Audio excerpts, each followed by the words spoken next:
Good evening, everyone. Happy 28th of July. We're almost through the month of July. That's absolutely crazy. We are very excited to welcome Dr. Victor Tom tonight to speak to us. I am going to do this correctly this time. I have shared both my screen and the sound. I have faith.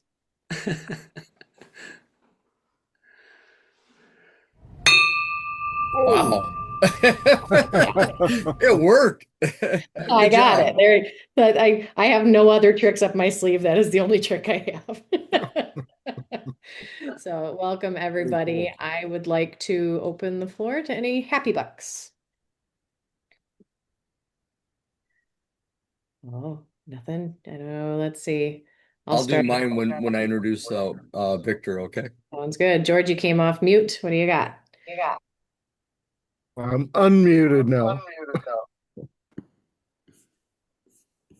Big thing. Let's Nobody's see. happy. Well, I'll tell you about, I got wine to order. I got Lindsay uh, lead a session with our club. We assembled some filters and I shipped it last week. That is Everyone fantastic. enjoyed it. Wait, so you're our subject matter expert on how to assemble the filters now. This is great.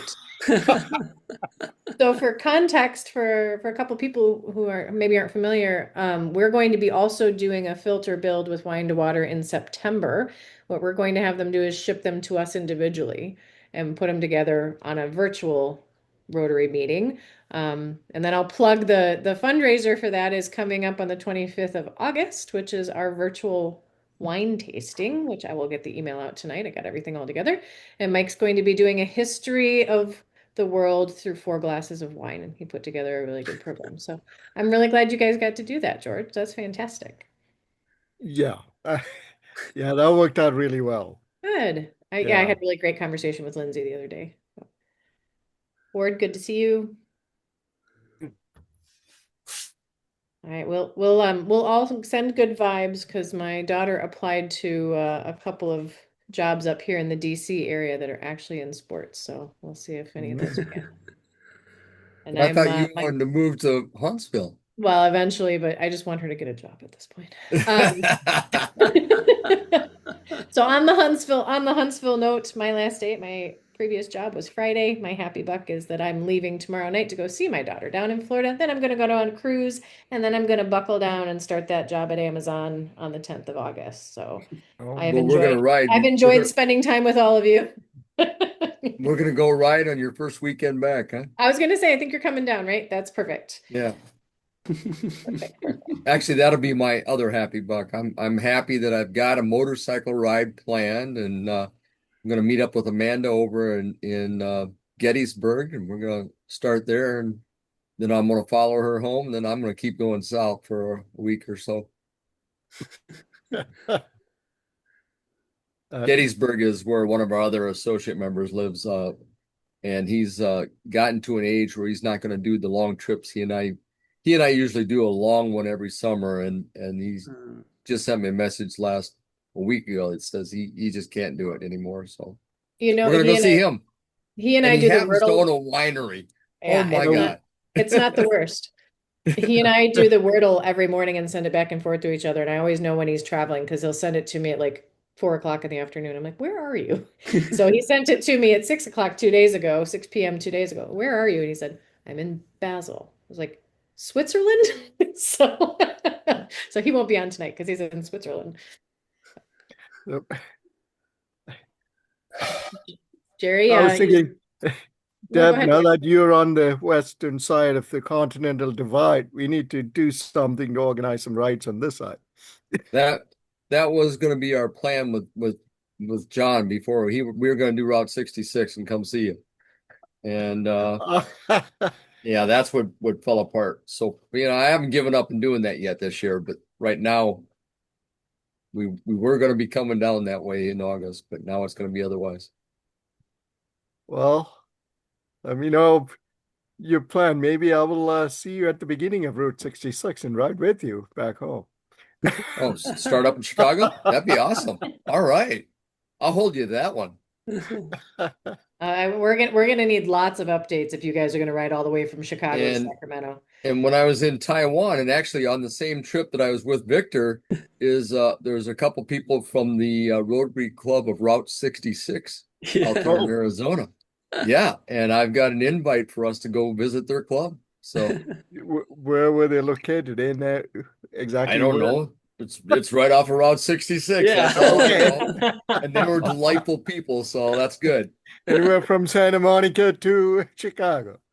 Oh no, They're from there's somewhere Arizona. in Arizona. So Arizona. Oh, probably Flagstaff. Yeah, that's Flagstaff what we has talked a about. really big, yeah, that'd be very okay. cool. Then you have to call me. If you come to Oh Flagstaff, you yeah. have to call me. Oh yeah. My brother's living up there. Very cool. Well, All Jerry, righty. I think we will turn it over to you, sir, when you are ready. Okay. Well, I met Victor and I'm really thrilled that he agreed to be our speaker because he was just talking to me one day. I spent 6 or 7 days with Victor in Taiwan. Okay. We're both and his wife as well. She's delightful. And we both spent we're on the fellowship. We're in the fellowship of the International Travel and Housing or Housing and Travel Travel Fellowship. I and forget which. Hosting Fellowship. Travel and Hosting. That's what it is. Fellowship. Yeah.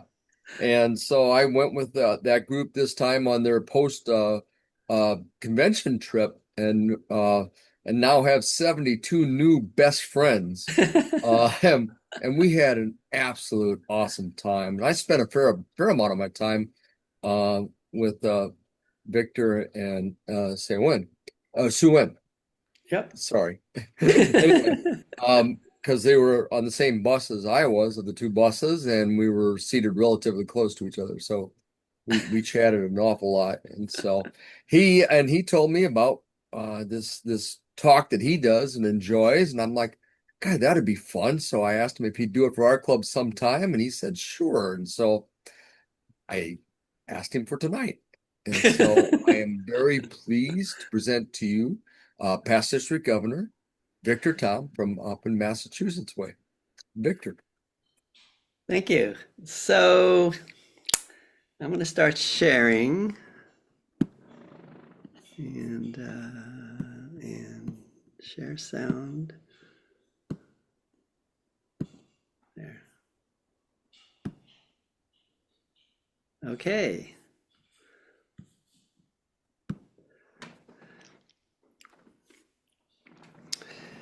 So, this talk, I first did this talk back almost 10 years ago.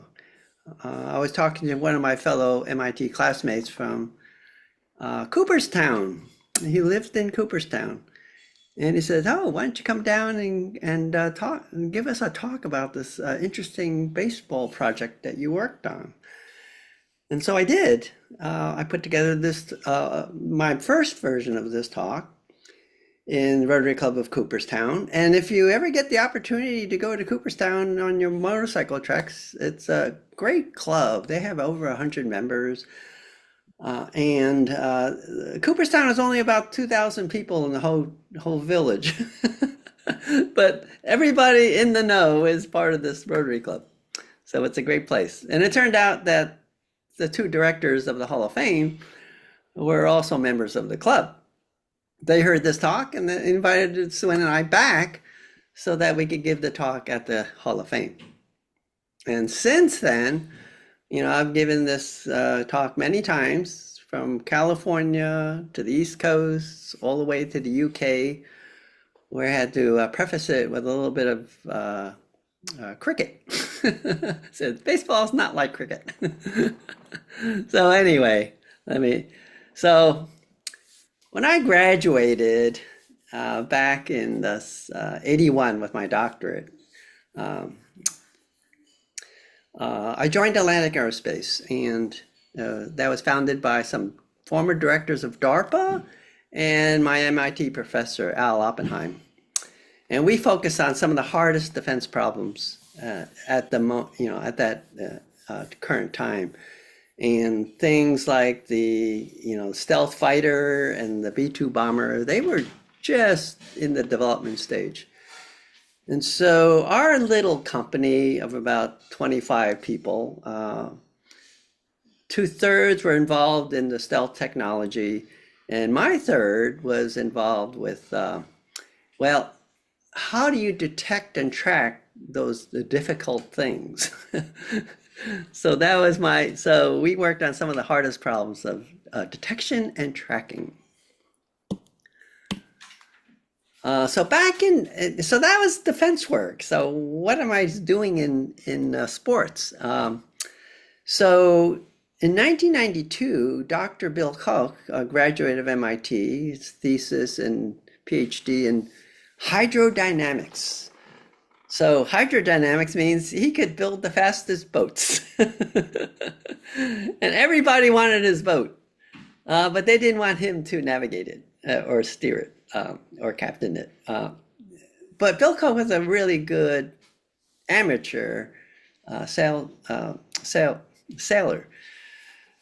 So what he did was he said, I'm going to form my own syndicate. You know, being a Koch brother, you know, he had millions of dollars. So he formed his own syndicate, and he got all of his MIT connections, including my professor, to figure out, you know, who should be on his technical team. And my professor said, if you're doing any imaging, go get Victor. And so what Bill Koch wanted me to do was two things. He wanted me to predict the wind. And if I couldn't do that, he wanted to create a map of the wind on the race course. So you imagine on a race course, you see those who sail, roughness means wind. So if you could detect the texture, you can detect the wind.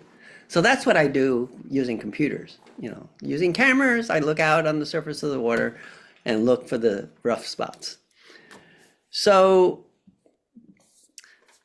in pursuit of glory, Bill Koch pushed a lot of boundaries. You know, he had this great MIT technical team, and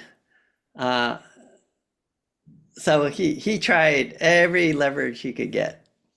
So what happened? Well, we won the cup in 1992. And unfortunately for me, the rules committee going forward said, my technology was going to be illegal going forward. It was too good. They said the sailors should be able to detect the wind. So in 1992, we were out of the sports area as fast as we entered it. So fast forward to 1999. There were a couple of Wall Street investors. Oh, by the way, just chime in, interrupt if you have any questions, or if you just put them in the chat. Maybe Jerry can monitor and clue me in that there's a question. So these two Wall Street investors, Ed Plumacher, a half-blind, successful investor, and Ron Komkowski, who is a ex-Yankee pitcher, they had this crazy idea they were in New York, to buy a missile tracking system from Northrop Grumman from Long Island. And they would sell this system tailored for tracking baseballs to help the baseball teams improve their performance, like pitchers and stuff. But nobody was interested. They couldn't sell it. So the next thing was they were going to provide enhanced graphics to like Fox Sports. And they said, will you pay for this? And the Fox Sports says, absolutely not. But if you put ads on your graphics, you can make money that way. And so that was the business model. They were going to put ads and they were going to collect the ad revenue. So in 1999, I saw the first broadcast of a pitch track in the MLB playoffs. I remember that. And my coworker said, Victor, we did all this hard stuff. Can't we do that? So I invited Questec to Atlantic Aerospace for a technical briefing in the spring of 2000. So for 2 hours, I pitched, my PowerPoints. I didn't have a system. I had an idea. And they said, okay, that's well and good. Why don't you bring your working system to Fenway Park for a bake-off in August? So we had almost half a year to build it. So I got internal research funding for a fun, fast-paced project.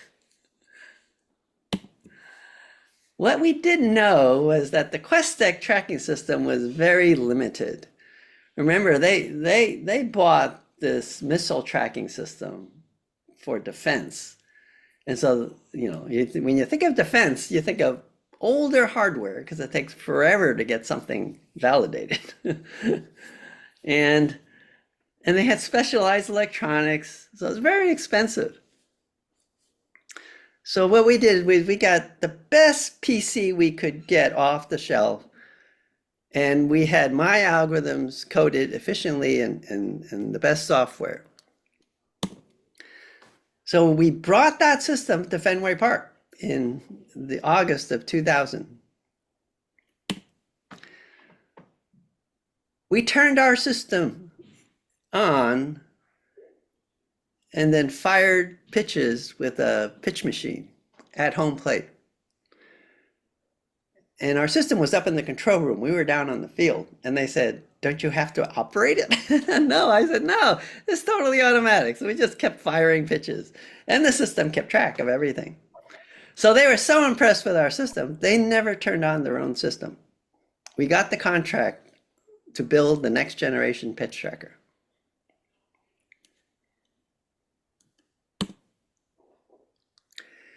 Jerry, you still there? Okay, yeah, you're on mute, but I just want to make sure everybody's still there. I haven't seen faces moving yet. I've got Okay. multiple screens, so sometimes I'm not looking at the camera. I've got you blown up on a bigger screen. Oh, I got okay, a storm rolling in, and I'm trying to maintain bandwidth so we don't lose the recording. So I'm gonna stay off camera. Okay, just making sure here. So I just want to remind you about the baseball pitch. The fact that the umpire has an incredibly hard time determining a ball or strike. Why is that? Well, in the MLB rulebook, this is where the official strike zone is. And if you see my cursor, so the plate is a 5-sided polygon. And you project this polygon up. The bottom of the strike zone is the hollow of the leading knee as he's getting ready to strike the ball. Then you take the top of his pants, the top of the leading shoulder, and you take the midpoint. That's the upper part of the strike zone. That's the way it is defined. And it turns out that, I don't know if you guys remember, Manny Ramirez was one of our best hitters back in those days. And he was famous for wearing baggy pants. So the umpires could determine where the hollow of the knee was. So you got the benefit of the doubt with a little more liberal strike zone. Anyway, so after we got the contract, we set up lab at Fenway Park for 3 years, 2000 all the way to 2003. So these are the primo benefits. We got a parking pass right opposite the main gate. And we just park and walk across to the main gate. We got media credentials, full access to the entire park, except for the home team locker room during a home game.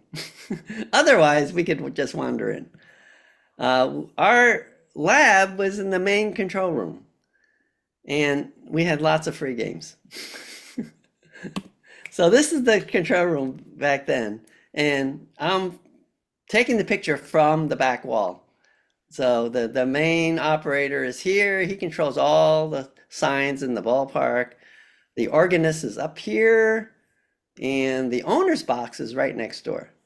And the announcers are right down this well. You just go down the stairs, and that's where the announcers are. So it's a great place to be. Okay, now I'm going to teach you folks how the science works. I promise, no math, it's just intuition. So the idea is, if you know the math behind the camera lenses and a full mathematical description of that camera, for any picture, and you know where the camera is and is aimed and its field of view, and so the math gives you all the distortion numbers, then a picture that has a white dot, meaning the ball, you know in the real space where that ball has to be. But it's a projection. So from this side of the field, way up high, I have a camera and I'm looking down on the strike zone. So I know the ball has to be on that line of projection. I don't know where it is on that line, but it has to be on that line. Likewise, on the third base side, I have another camera that is exactly in sync. They're phase locked to each other. So I have another line of bearing down to the field through the strike zone. So that particular instance in time, if I take the intersection of those two lines, I have X, Y, Z, and time. A full description of the ball location at a point in time. Everybody get that? Make sense? Okay, that's the math. That's all it is. It's stereoscopic viewing. Okay, so this is at Fenway Park back then. And we had the cameras mounted up there, and we clamped them to the girders with a all-weather enclosure. These are cheap Sony surveillance cameras. You know, back then, the idea was we were going to put them in 32 ballparks, so the system had to be cheap. Yeah, they didn't want to spend a lot of money on this back then. We also grabbed the feed from the broadcast camera, which is in center field. Why do we do that? Well, we know XYZT of the pitch, so we know exactly when the ball traversed that strike zone. So I can go and grab the broadcast feed for that length of time. Now I've got a video of that ball. So if there's any doubt that our tracks are accurate, they can check the video, and then they will verify that, yeah, that track was accurate. So that come into play a little later of why we needed to convince the umpires that they have to believe in the system. So the last piece of cameras that we use is the field cameras. These are the ones that are looking at the batter. Remember, we needed to set the strike zone, and so we needed to see where that the ball was in the strike zone from the hollow of the knee up to the midpoint between the shoulder and the waist. So there's a funny story about one of these cameras. Back when, before Curt Schilling got traded to the Red Sox, he pitched in the National League for the Arizona, I guess, Cardinals. Was it Cardinals? I forget which. But so this was in the fall league after we had installed some of our system at that stadium, and we were checking it out. And the umpire at that game knew that our system was tracking pitches. So, you know, Curt would be pitching and the umpire would be calling balls or strikes that he wouldn't normally call for Curt Schilling. So Curt asked the umpire, hey, you used to call these, you know, a ball, or you used to call these a strike, you know, what gives? And the umpire told him, Well, the system is watching me, so I better call the correct strike zone. So Kurt Schilling got angry. So he struck out one inning, later inning, and he walked over to his dugout, which, some similar setup to this, and he walks by the camera. So you know what he does? He takes his bat and he smashes the camera. And I know how much he had to pay for it, because at our district conference one year, I asked Shonda Schilling, I told him this amusing story, and she said, "Yeah, I know, I know that he did that. I had to pay the $8,000 bill." So that was my Kurt Schilling story. So what you're seeing now is the simultaneous feed from the left and the right camera, up in the rafters looking down on the strike zone. Now you see the ball, everybody see the ball zipping across from here to here and here to here? So okay, just about now, there it goes. Did everybody see it? Jerry, you see it? Okay. So that's what the system is seeing. What frame rate When are you you process running your what frame rate are you running your camera? Oh, back then it was just a standard 60 frames a second. Huh. So so here are the individual snapshots, composited on one single frame. So for a fastball, it was pretty good, even though we only get like 7 or 8 dots to connect. We fit a nice smooth spline through there. For curveball, it starts to dip, and we can actually track it through. So we proved that our system was accurate enough for Major League Baseball by putting a barrier right behind home plate and seeing the impact of a ball. And then we compare those impacts with what we were tracking. And so for the broadcast, this current system was the broadcast system. We were about 1 inch accuracy, mean square error. For a future system, you'll see later what we were doing for the umpire measurement, was 1/2 inch accuracy. So we doubled the accuracy. So we had, it was a really fast calibration. It just took us a couple of minutes. We'd throw some pie plates on the field, measure the home plate, and the math, took over. We had automatic calibration of the whole system. Like I said, we had 1/2 inch accuracy back then, and we could reject fan debris, clutter, snow, birds, rain. It was very, very robust. And we had the important ability to replicate this system throughout all the stadiums in the major league. When we were still working on the project, I think we got to go to about 5 stadiums to install the system.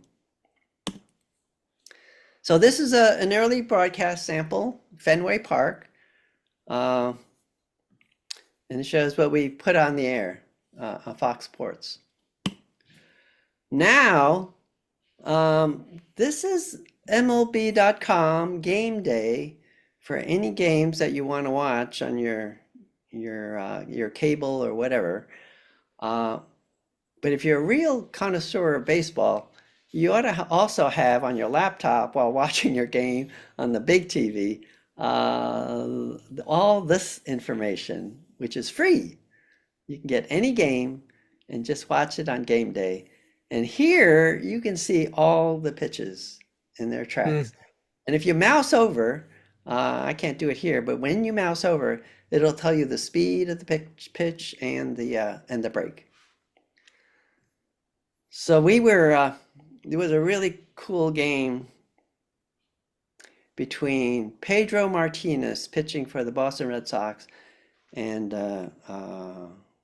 Roger Clemens for the New York Yankees.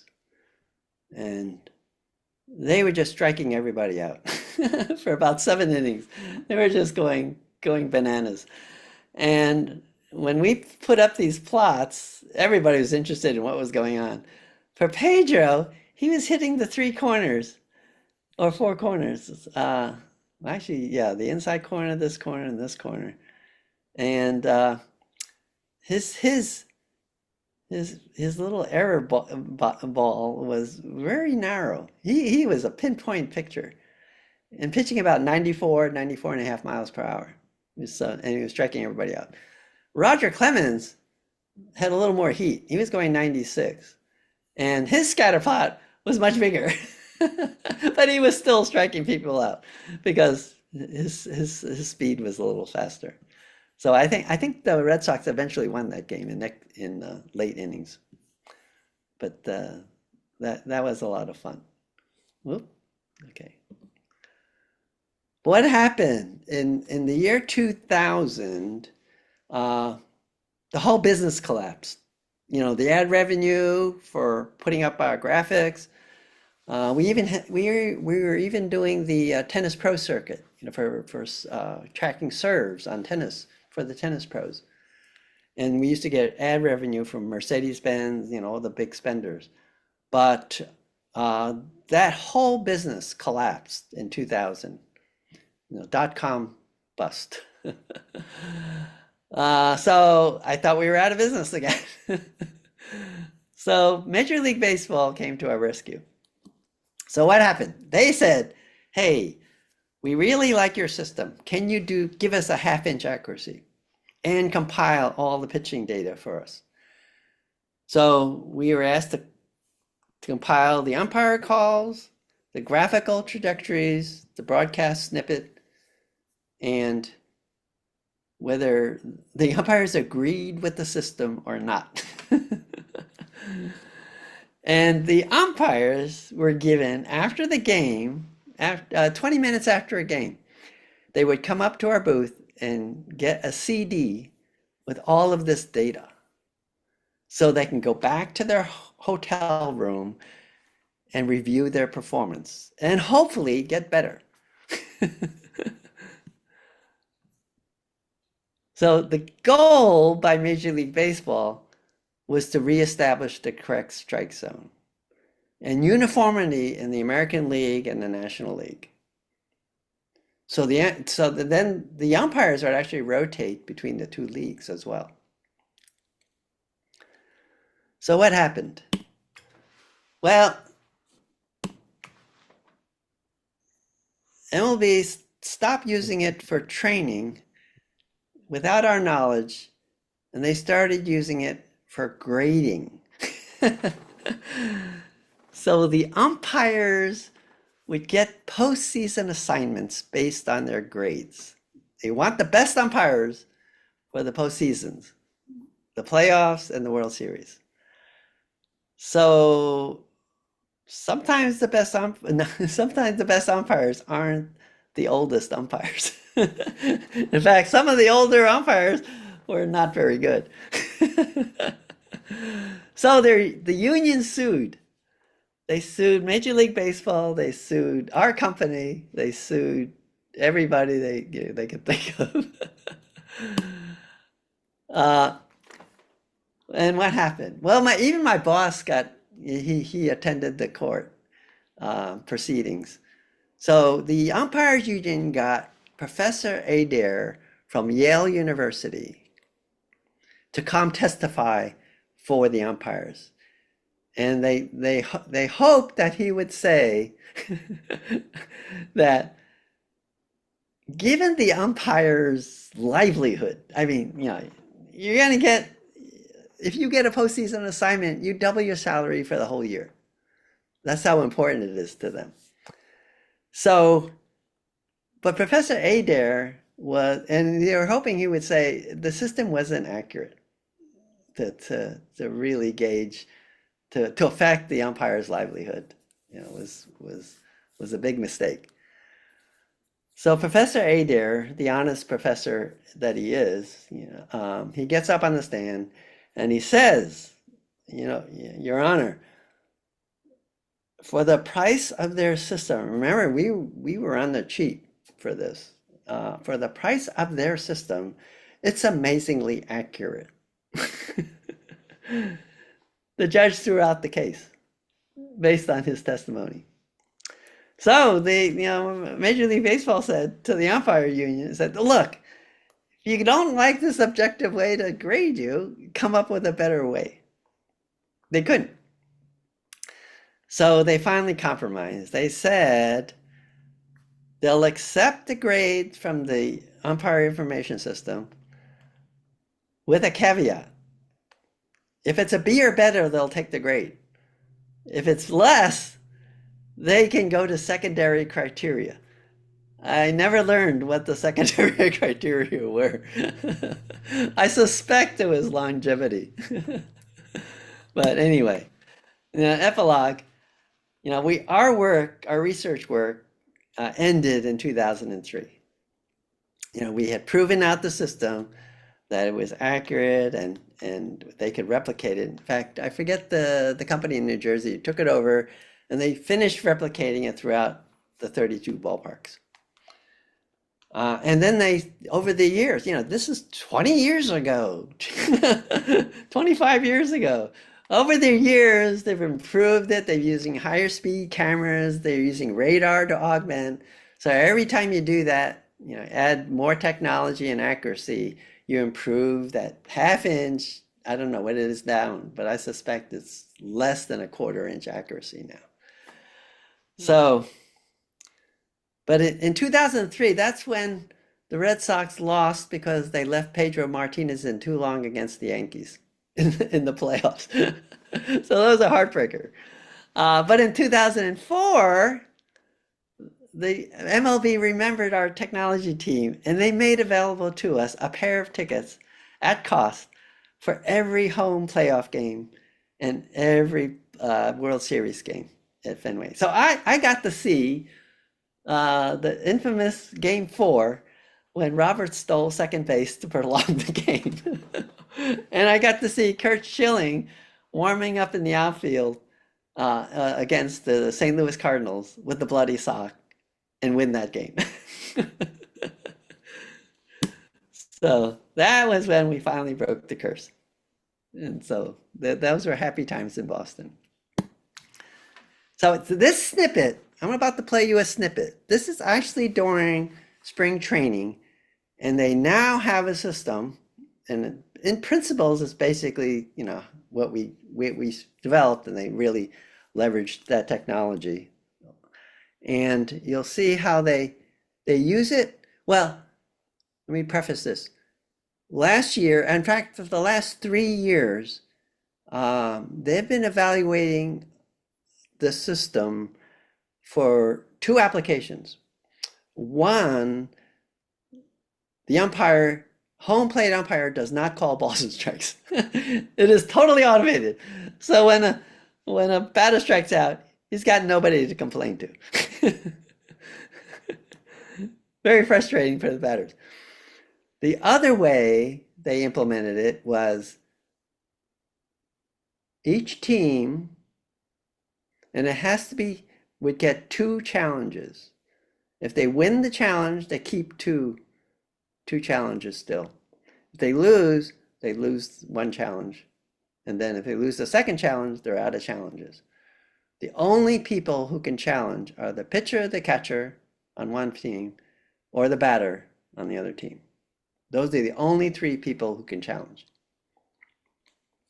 So that's the way it is. And when I play this, you'll see. Beautiful now. 2-2. Ooh, Pullen thought he had the strikeout. Yeah, they're gonna challenge it. Dingler wants that challenge. The previous pitch was called a ball. The catcher is challenging.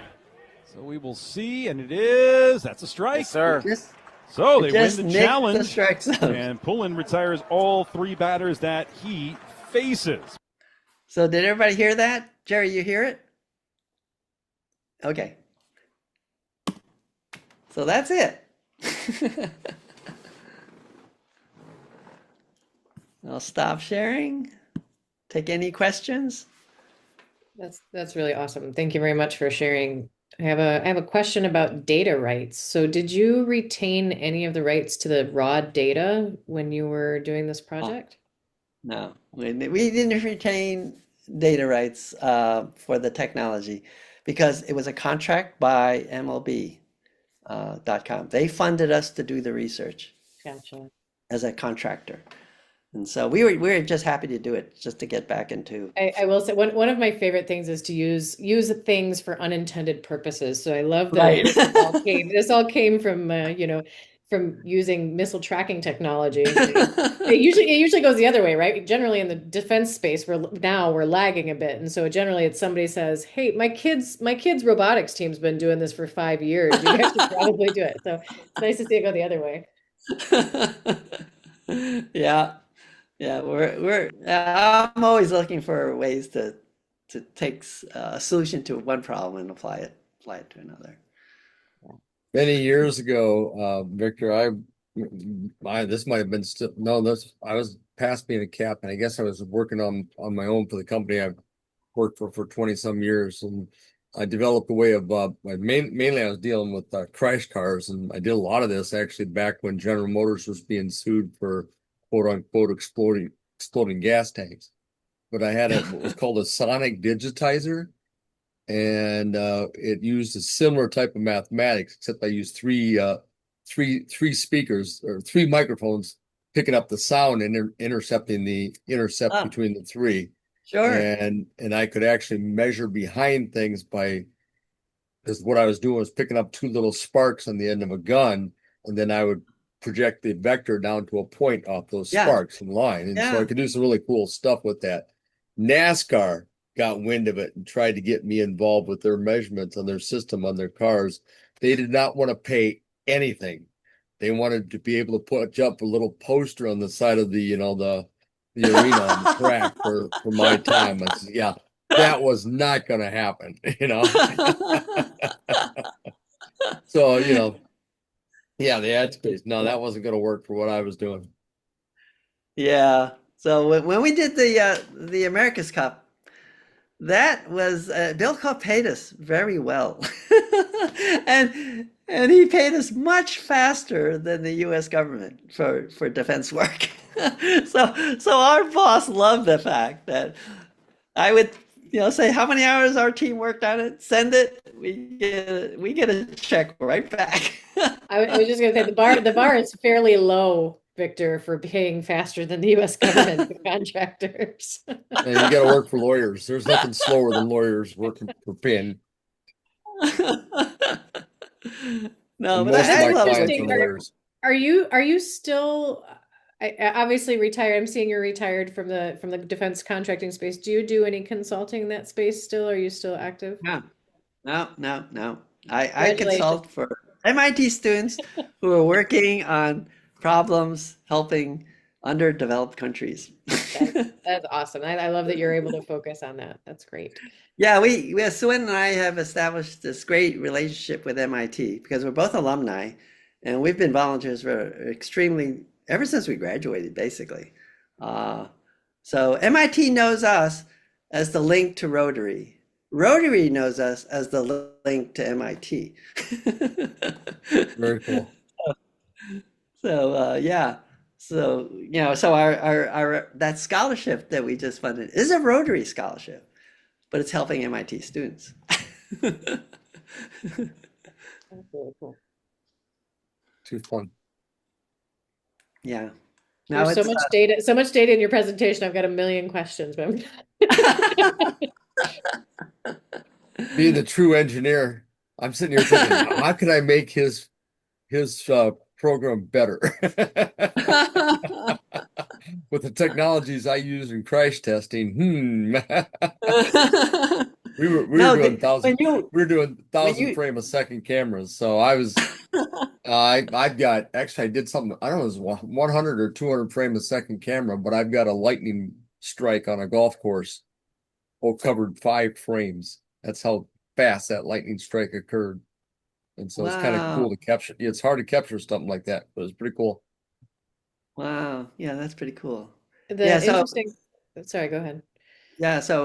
my field, I did a lot of work in imaging, all sensor domains, sonar, radar, IR, visible, yeah, all kinds of sensors. It's all signal So, processing.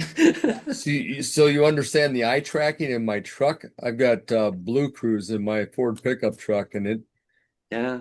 I kid that I don't need my wife Debbie anymore because the truck bitches at me when I'm not watching the road right. Yeah, mine does So too. it's an infrared camera, I think, that's tracking Yeah. your eyes, Yeah. and somehow Right. it's looking at how your eyes are focusing too, because it knows about where you're looking on the road, not down the dash. It's it's irritating sometimes. Yeah, I have my active duty Army background was as a signals intercept. I was Ah, like, wait, I actually understand this. And then I've been in the C5, C4, C5 ISR space yeah. my whole career. So Yeah, it's been yeah, yeah. Because BAE Systems, and we were Fast Labs, yeah. which is the research arm for BAE, and our home base was up in Nashua, and that's where they did all the what do you call it, the electronic countermeasure stuff. Yeah. Yeah, my son is actually working a hypersonics contract down in Huntsville. Oh, That's what he's doing oh down wow. there. Yeah, so it's interesting. I am not an engineer, full stop. Straight out of the army was a linguist. I just happened to I told people I never really stopped translating. I just stopped translating Arabic to English and started translating engineer to customer. Like that's really changed. So I'm not an engineer myself, but I speak engineer. So I was generally Mm. the one sitting at the table saying, as these guys were saying smart things and looking at the customer who also was not an engineer and saying, I think what they're saying is. So, but yeah, that's been my domain for my whole career. So this is cool. I love the applicability. My daughter, one of my daughter's professors is actually one of her professors was actually the one of the people behind the glow puck for the NHL as well. So Oh, that was yeah, that. I think that was the original yeah, technology for sports. yeah. Everybody knows that. I think yours was probably better received. Yeah, it was. It was. But Fox Sports was looking for another venue. This is fantastic. I would love, we don't have time to do it tonight, but I would love to hear more about your scholarship at some point. Oh, have Jerry invite me back for talk Yeah, I was just gonna say about the I'm always MIT Rotary connection. yeah, I think that would be super fun. And I like I said, I reached out to the Huntsville clubs this morning, but maybe with a little bit more lead time, we might be able to make something like that happen, and maybe bring in some of the clubs that are. That's the nice thing about our club being virtual, and you're seeing here we're spread all over the place. I'm in Virginia, Jerry and Rory are in Michigan, David's up in Vermont. Deb can't decide if she wants to be in Phoenix or in Houston. I get Ward wrong every single time. Ward's in Tennessee. Doggone it. No, he's in Nashville, Georgia. Gosh. Yeah. But, so the nice thing is we all have touch in a lot of different geographical locations. So it allows us to bring in what we call the brick and mortar clubs that are local to us that we may be able to bring in more viewership, which is nice. Yeah, Victor, we record all these, and I'll share you the link when we're done here. But we've got some clubs that actually use us as hip pocket emergency programs when their speaker cancels and stuff. Because Oh, we've got a lot. really? We've got some great programs. We had Jennifer Jones when she was still vice president way back when. Oh, We had a guy from Australia talking about a Cambodia project he was working on. We've had people literally from all over the world, so doing stuff. And then we've had weird things. We have storm chasers for a storm chasers guy that was on with us Yeah. at one time. We've got a lot of very interesting programs We that had we we had a promote. company in Australia that builds overland camping gear. It was all, and they dialed in from Australia, and that was one of the things during COVID. We were Zoom before Zoom was cool. So even oh, when COVID kicked off, we already had it you going were on way there. ago. Yeah, so it was nice. We were able to bring in a lot of really cool speakers. We continue to be able to bring in a lot of cool speakers. So we Wow. appreciate the opportunity to bring people in. So I will say to you what we always say to everybody that comes in: A, thank you very much for being here. And B, if you have an idea for a speaker that you think this venue would be great for, please don't hesitate to reach out. We're happy to host. Um, And yeah, as we build out our speaker cadre, and then I love the opportunity to have somebody come in and then talk about something and then bring up another thing, and we go, wait a minute, we want to hear about that too. So good. So we will. In the invite in the invite that I sent you for the link tonight, Yeah, there yeah, I is our saw. YouTube channels in there. Okay. Oh, okay. But I'll give you the link actually to your video when it processes. It takes a couple hours to process. Okay. And when that's done, I'll send you that link tonight. Oh, I appreciate it. Yeah. So in all these years, the only one I can reference to people who ask for a recording is, I think it was my third presentation. That's back in 2017. Yeah, we're Very more cool. than happy to make that available to you for sure. Oh, that'd be great. I personally thank you. Well, yeah, Jerry, it was really a lot of fun with you in Taiwan. We really enjoyed your company. I feel like I need to join. Thank I you. need to join this fellowship of people who let me couch surf when I travel. I will Yep, reciprocate. that's the fellowship. That's I the know that's right. fellowship. That's the couch surfing fellowship. I like it. Yeah, so I tell everybody, like Olivia, that if you're in Boston area, just call me up. Well, and that's now that I've kicked both of my children out of the house. I have extra bedrooms now, so see, David. I saw that, David. I'm not ready to host yet.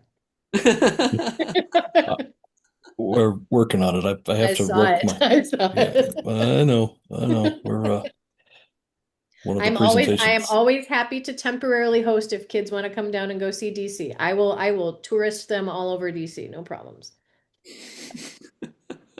Don't say that too loud. There's a big Oh, DC trip usually in March I that a mean lot it. of the districts are on. I mean it. All right. Well, again, Dr. Tom, thank you so much for being here tonight. We really appreciate you. This was incredibly eye-opening, very interesting. Deb actually put in the chat, we need more science speakers. This was so cool. I agree. We got some not so closet nerds in this club, so this is perfect for us. We welcome you to join us on any Tuesday night if you'd like to join us. Again, I'll give the invite to the August 25th wine tasting, which is on the Facebook page as well. Yeah, so let's see, who do we want to pick on today? David, because he hasn't been here for a minute. So David, would you like to join us to lead us in the four-way test to end the meeting tonight? Of the things we think, say, or do, is it the truth? Is it the truth? Is it fair to all concerned? Fair to Will all it build concerned? goodwill and better friendships? And will it be beneficial to all concerned? And the fifth unofficial is, will it be fun? Very cool. Awesome. Jerry, thank you again for coordinating. Really appreciate it. Thanks everybody for joining tonight. Also appreciate you. I will not see you next week. I guess I should have told Jerry and Deb this first. I will be, let's see, what is Tuesday next week? I'll be in Tortola. So I will not be here next week. I know you'll miss me. I will pretend like I'm going to miss you guys too. Yeah, I know. I think I have to on a speaker for next week yet too, don't I? Maybe. Yeah, anybody got some help? I'd appreciate it. So I will I put had that. everything locked in for the summer, and then You were doing boom, good. life changed. So And the summer just gone all of a sudden. So yeah. all right. Well, All thanks righty. again, everybody. I'm going to turn it off record.